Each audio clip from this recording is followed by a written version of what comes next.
దక్షిణపుర సంస్థానానికి రాజు సింహబలుడు. ప్రజల యొక్క సమస్యలను తీర్చే సింహబలుడికి ఒక పెద్ద సమస్య వచ్చింది. ఆ సమస్య గురించి ఆలోచిస్తూ ఉండగా మంత్రి కృష్ణధ్యానుడు రాజు వద్దకొచ్చి ఇలా అంటాడు. మహారాజా, మీ చింతకు గల కారణమేమిటో నాకర్థమైంది. మీ తదనంతరం ఈ సింహాసనాన్ని మీ ఇద్దరి కుమారుల్లో ఎవరికి సొంతం చెయ్యాలనే గదా సమస్య? అవును మంత్రివర్య, ఇది నాకు పెద్ద సమస్యగా మారింది. ఎందుకంటే ఇద్దరూ అన్ని విద్యల్లో సరి సమానులే. పోనీ పెద్దవాడికి రాజ్యాన్ని సొంతం చెయ్యాలనుకుంటే చిన్నవాడు అతనికి ఏమాత్రం తీసిపోడు. నేను ఎవరికి న్యాయం చెయ్యాలో అర్థం కాని పరిస్థితుల్లో ఉన్నాను. మహారాజా, ఇది చాలా చిన్న సమస్య. మీరు దీని గురించి చింతించాల్సిన అవసరమే లేదు. వాళ్ళిద్దరికీ మరొక పోటీని నిర్వహిద్దాం. అందులో విజేతగా నిలిచిన వాళ్ళకి ఈ పట్టాని అప్పజెప్పొచ్చు. అదేమిటో త్వరగా చెప్పండి మంత్రివర్య అని అడుగుతాడు. అందుకతను మహారాజుకి ఏదో పోటీ గురించి చెబుతాడు. ఆ మాటలు విన్న మహారాజు కూడా సంతోషపడుతూ, అయితే రేపే వాళ్ళిరువురికి ఈ పోటీని నిర్వహిద్దాం అని మంత్రితో చెప్తాడు. ఇక ఆ రోజు పూర్తయిపోతుంది.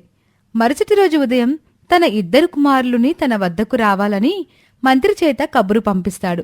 ఇద్దరు కుమారులు చక్రవర్తి రాజశేఖర్లు ఇద్దరూ కూడా మహారాజు దగ్గరికి వస్తారు. తండ్రిగారికి మా నమస్కారాలు. మమ్మల్ని మీరు వేగిరమే రమ్మని కబురు పంపించడానికి గల కారణం తెలుసుకోవచ్చా? తప్పకుండా మంత్రివర్య, నా కుమారులిద్దరూ కూడా అన్ని విద్యల్లో సరి సమానులుగా ఉన్నారు. అదే నాకు సమస్యగా మారింది. ఎందుకంటే ఈ రాజ్యానికి రాజు ఒక్కడే ఉండాలి. అది ఎవరో మీరిద్దరిలోనే తేల్చుకోవాల్సి ఉంటుంది. అందుకే మీ ఇద్దరికీ ఒక పోటీని నిర్వహించాలనుకుంటున్నాను. అందుకు మీ ఇద్దరూ సిద్ధంగానే ఉన్నారు కదా? గొప్ప ఆలోచన తండ్రిగారు. మాక్కూడా చాలా కుతూహలంగా ఉంది. ఎవరి రాజ్యాన్ని సొంతం చేసుకుంటారా అని. మహారాజు వాళ్ళిద్దరికీ పోటీ గురించి చెప్తారు. వాళ్ళిద్దరూ సరే అని తండ్రి చెప్పినట్టుగా తూర్పు వైపు బయలుదేరతారు. వారిరువురు కొంత దూరం ప్రయాణం సాగించిన పిమ్మట ఒక కొండ ప్రాంతానికి చేరుకుంటారు. సోదరా, మన తండ్రిగారు చెప్పిన ప్రదేశానికి మనం చేరుకున్నాము. ఇక్కడే ఒక పెద్ద సమస్య ఉంది. ఇటు వెళ్ళటానికి 2 మార్గాలున్నాయి. ఒకటి ఉత్తరం, మరొకటి దక్షిణం. ఒకవైపు వెళ్తే మనం ప్రమాదంలో పడతాం. ఒక దారిలో వెళ్తే ఖచ్చితంగా ఒకరు గెలిచి రాజ్యానికి రాజవుతాం. అవునన్నయ్య, మీరు చెప్పింది అక్షర సత్యం. ఏదేమైనప్పటికీ విజయదేవత ఎవరిని వరించాలనుకుంటుందో ఆమె అతన్ని వరిస్తుంది. అయినప్పటికీ పెద్దవారిగా మీరు నన్ను ఆశీర్వదించండి. అలాగే చిన్నవాడిగా నేను మీ విజయాన్ని కోరుకుంటాను. ఇకంతా దైవచిత్తం. సరే సోదరా, అంతా నీకు మంచి జరగాలని కోరుకుంటున్నాను. పిమ్మట పెద్దవాడు ఉత్తర దిక్కుకి, చిన్నవాడు దక్షిణ దిక్కుకి వెళ్తారు. వాళ్ళిద్దరూ అలా వెళ్తూ ఉంటారు. రాజశేఖరుడు వెళ్తున్న దిశలో ఒక స్త్రీ ఏడుస్తూ కనిపిస్తుంది. అమ్మా, మీరెవరు? మీ చింతకు గల కారణమేంటో తెలుసుకోవచ్చా? మిమ్మల్ని చూస్తుంటే రాజు కుటుంబానికి సంబంధించిన వ్యక్తిలాగా ఉన్నారు. మీలాంటి వాళ్ళకి నా గోడు విన్నవించుకున్నా అది మీకు బోధపడకపోవచ్చు. చూడండమ్మా, మీరు ఏ విషయమైనా చెప్పుకుంటేనే కదా నాకు బోధపడేది. మీ చింతకు గల కారణమేమిటో చెప్పండి. అది నేను తీర్చగలిగిందైతే ఖచ్చితంగా నెరవేరుస్తాను. నేను అందంగా లేనని నన్నెవరు పెళ్లి చేసుకోవడానికి అంగీకరించడం లేదు. పైగా మాది నిరుపేద కుటుంబం. అందుకే చనిపోవడానికి ఇక్కడి వరకు వచ్చాను. కానీ చావడానికి ధైర్యం సరిపోవడం లేదు. ఎందుకంటే నన్ను నమ్ముకొని నా తల్లిదండ్రులున్నారు. నా కుటుంబానికి నేనొక్కదాన్నే ఆధారం అంటూ ఏడుస్తుంది. ఆ మాటలు విన్న రాజశేఖరుడు, మీ చింతకు గల కారణమేంటో ఇప్పుడు నాకు తెలిసింది. ఇప్పుడు మీ చింతను నేను పూర్తిగా తొలగిస్తాను. మిమ్మల్ని నేను వివాహం చేసుకుంటాను. ఆ మాటలు వినగానే కొంచెం సందేహపడుతూ, మీరు నా సంతోషం కోసం అలా చెప్తున్నారా, లేక నిజంగానే అంటున్నారా? నేను నిజమే చెప్తున్నాను. నా దృష్టిలో అందమంటే మనస్సు. మనస్సు స్వచ్ఛంగా ఉందంటే వాళ్ళు చాలా అందంగా ఉంటారని అర్థమవుతుంది. మిమ్మల్ని ఎంతోమంది ఎన్నో మాటలన్నారని నాకు అర్థమవుతుంది. అయినప్పటికీ అన్నింటినీ తట్టుకొని మీరు ఇంత దూరం ప్రయాణం చేశారు. కానీ ఇప్పుడు మాత్రం మీ మనసు బాగా నొచ్చుకుంది కాబట్టే ఇలాంటి నిర్ణయం తీసుకున్నారు. అయినప్పటికీ చివరి దశలో కూడా మీరు మీ తల్లిదండ్రుల గురించి ఆలోచిస్తున్నారంటే మీ యొక్క మంచి మనసేంటో నాకు అర్థమవుతుంది. అవును మహారాజా, మీరిక్కడికి రావడానికి గల కారణమేమిటో తెలుసుకోవచ్చా? తప్పకుండా. నా తండ్రి గారు నాకు నా సహోదరునికి ఇచ్చిన కర్తవ్యాన్ని నెరవేర్చడానికి ఇక్కడి దాకా వచ్చాను.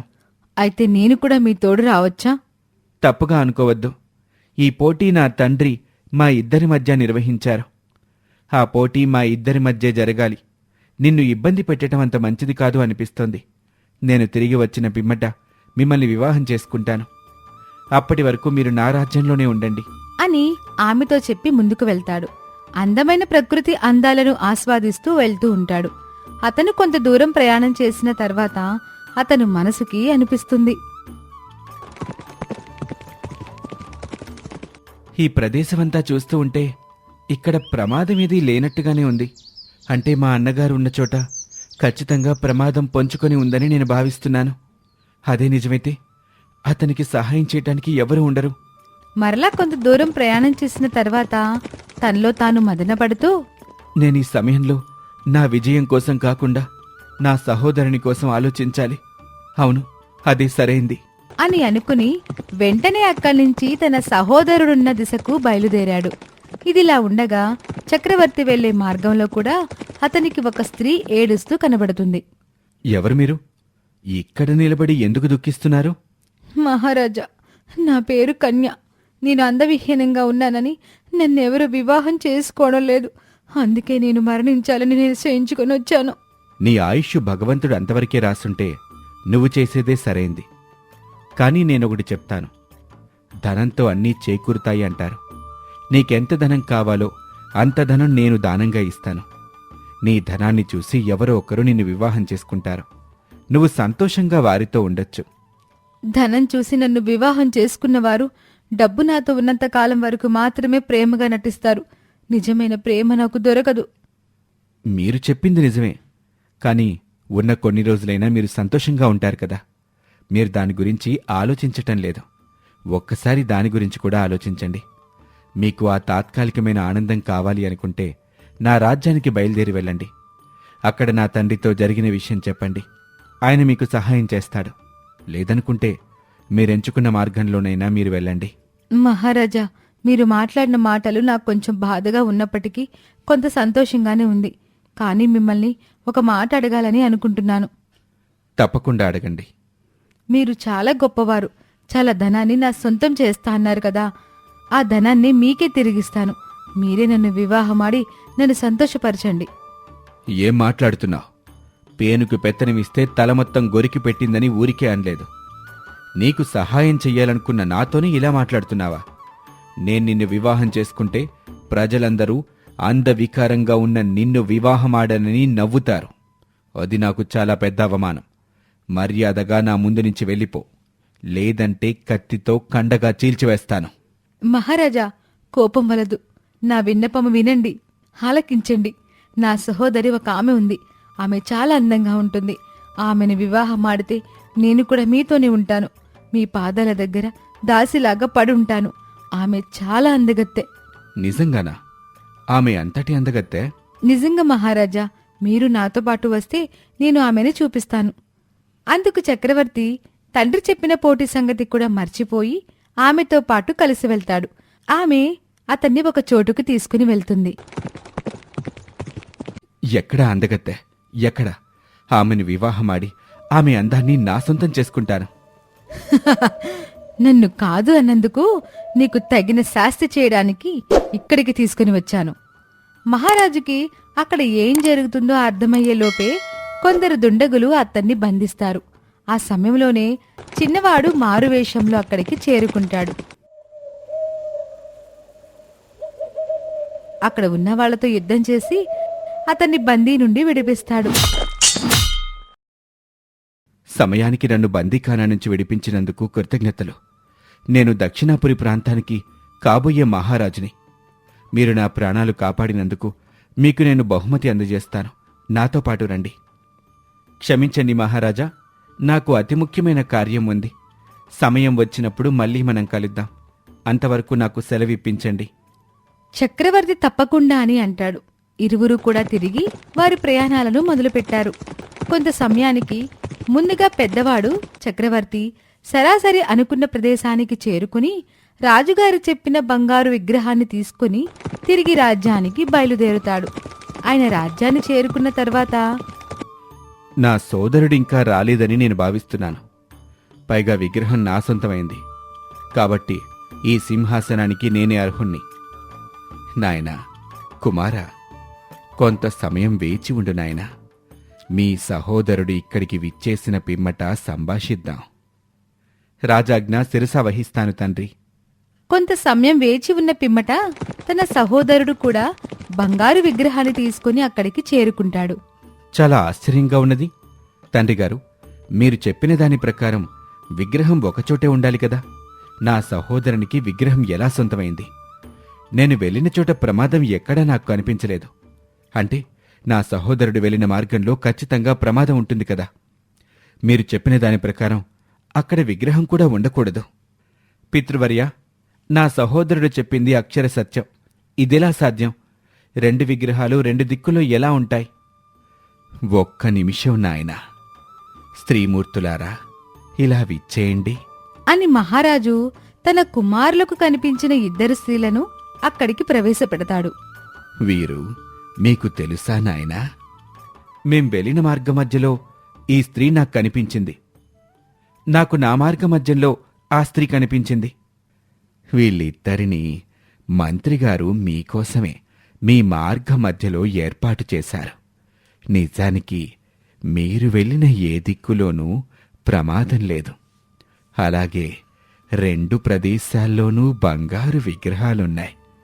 ఇక్కడ మీ ఇద్దరి మధ్య పోటీ ఏంటంటే మీ యొక్క ఆలోచన విధానమే అసలైన పోటీ. పితృవర్య, మీరు చెప్పింది నాకు బోధపడలేదు. రాజకుమారులారా, మీరిరువురూ కూడా అన్ని విద్యల్లో ఆరితేరి ఉన్నారు.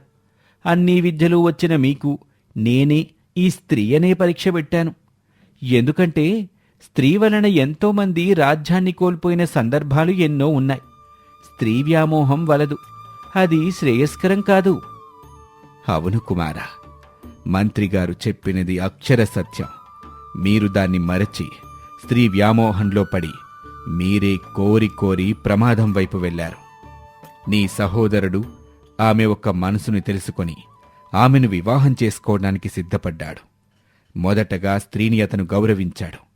అటులనే మీరు ఆమెను గౌరవించకపోగా ఆమెతో తలబిరుసుగా సంభాషించారు. ఎక్కడైతే స్త్రీ గౌరవించబడుతుందో అక్కడ సిరి సంపదలకి కొద ఉండదు. ఇంత గొప్ప సత్యాన్ని మీరు మరిచారు. ఆ మాటలు విన్న చక్రవర్తి కొంచెం సిగ్గుపడుతూ, నన్ను క్షమించండి తండ్రి. నిజంగానే నేను ఆమె పట్ల తలబిరుసుగా ప్రవర్తించాను. పైగా ఆమె చెప్పిన మాటలు నమ్మి తన సోదరిని పెళ్లి చేసుకోవాలని, ఆమె అందాన్ని నా సొంతం చేసుకోవాలని ప్రమాదాన్ని కొనియాడాను. నన్ను క్షమించండి. ఖచ్చితంగా ఈ రాజ్యానికి వారసుడు రాజశేఖరుడే. రాజకుమార, ఈ ఒక్క విషయంలోనే కాదు, మీరు ప్రమాదంలో ఉన్న సమయంలో మీ సహోదరుడు మారువేషంలో అక్కడికి చేరుకొని మిమ్మల్ని బందీఖానా నుంచి విడిపించారు. ఈ విషయంలోనూ తండ్రి మాటతో పాటు తన సహోదరుని కాపాడుకోవాలి అన్న కాంక్ష మీ తమ్ముళ్ళో ఉంది. సోదరా, చిన్నవాడివైనా చాలా తెలివిగా ప్రవర్తించావు. నేను నీతో అన్ని విషయాల్లో సమానంగా ఉన్నాను. కాని ప్రేమ ఆప్యాయతల విషయంలో సమానంగా లేను. అలాగే స్త్రీ పట్ల నువ్వున్నంత గౌరవంగా నేను ప్రవర్తించలేదు. నువ్వే ఈ రాజ్యానికి సరైన రాజువి అని పెద్దవాడు చిన్నవాడిని చాలా పొగుడుతాడు. లేదు సోదరా, ఈ రాజ్యానికి మీరే రాజు కావాలి. అదే నా ఆంక్ష. ఎందుకంటే పెద్దవాడు రాజ్యాన్ని ఏలుతూ ఉంటే చిన్నవాడు ఆ రాజ్య పరిపాలన ఎలా ఉంటుందో వీక్షించి సొంత రాజ్యాన్ని సంపాదించి తండ్రికి సహోదరునికి ఉన్నతనామం తీసుకురావాలి. అదే నా ఆకాంక్ష. వారి సంభాషణ ఆలకించిన మహారాజు చాలా సంబరపడతాడు. ఆహా, మీ ఇరువురిలో ఎవరికీ కూడా అహంకారమే లేదు. ఒకరు చేసిన తప్పుని ఒప్పుకొని క్షమాపణ కోరుతుంటే మరొకరు స్వార్థం లేకుండా రాజ్యాన్ని అప్పజెప్పాలని చూస్తున్నారు. ఈ వైఖరి దృష్ట్యా ఇరువురిలోనూ స్వార్థమే లేదు అని కుమారులిద్దరినీ కూడా పొగుడుతాడు. మహారాజా, మీ సమస్య ఇంకా తీరలేదనుకుంటా. లేదు మంత్రివర్య, నా సమస్య తీరిపోయింది. ఏ ఇద్దరు సహోదరులు కలిసిమెలిసి ఉన్నారని నాకు అర్థమైంది. రాజ్యం పట్ల ఎవరికీ ఆశ లేదు. అంటే నా తరువాత వాళ్లలో వాళ్ళు నిర్ణయించుకుంటారు రాజ్యం ఎవరి సొంతం అనేది. ఒకవేళ అప్పటికీ తేల్చుకోలేకపోతే ప్రజలకు వచ్చిన నష్టమేమీ లేదు. వీళ్ళిద్దరూ ప్రజల్ని బాగా పరిపాలిస్తారు. రాజు రూపంలో కాదు, వారిలా ఒక్కరిలా. బాగా చెప్పారు మహారాజా. ఇక అప్పటినుంచి రాజుగారితో పాటు రాజ్య ప్రజలు సంతోషంగా ఉంటారు. ఇది ఇవాల్టి కథ.